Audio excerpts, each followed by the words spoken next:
Dans l'univers de Batman, tout le monde connaît le Joker, l'Homme Mystère, Killer Croc, Clayface, Gueule d'Argile. Mais est-ce que vous connaissez Calendar Man? Un mec très terrifiant qui est obsédé par les dates, le temps, les calendriers. Non, tu connais pas? Très bien. Installe-toi, bonne vidéo. Oui, c'est un ordre. C'est Scoto.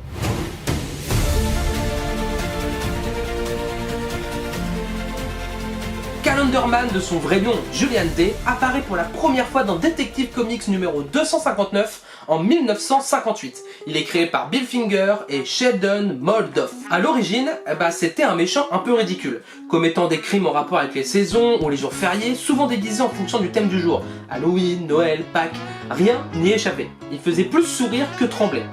Mais tout a changé avec les années 2000, quand DC décide de la réinventer de façon bien plus sombre.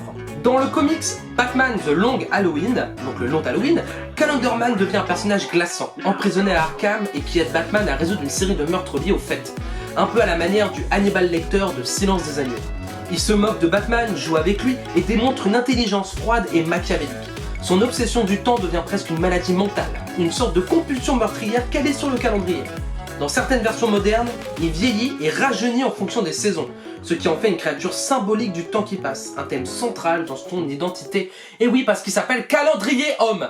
Homme calendrier, ça va? Calendar Man n'a pas de super pouvoir classique. Sauf dans certaines versions alternatives, il repose plutôt sur son intelligence stratégique, son obsession pour le timing et son sens macabre de la mise en scène. Son grand ennemi, c'est bien sûr Batman.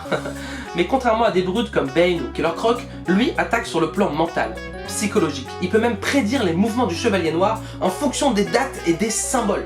Il a parfois croisé d'autres vilains comme Two-Face, Scarecrow ou encore The Riddler. Donc le Face, l'Épouvantail et l'Homme Mystère. Calendar Man a été vu dans le jeu vidéo Batman Arkham City, où il te parle différemment selon la date réelle de ta console, c'est ça qui est plutôt marrant, le film animé Batman, le long Halloween, et la série Harley Quinn, en version plus comique. Mais malgré ses rares apparitions, il reste un personnage culte chez les fans hardcore de Batman, car il symbolise le temps qui ronge, la folie obsessionnelle et la mort programmée. Calendar Man, c'est le tueur du temps, un méchant qu'on ne voit pas souvent, mais qui pourrait briller dans une adaptation plus sombre et psychologique. Alors vous le verrez dans un futur film Batman ou pas? Peut-être en tant que méchant dans possiblement un film Batman de l'univers de James Gunn? On espère.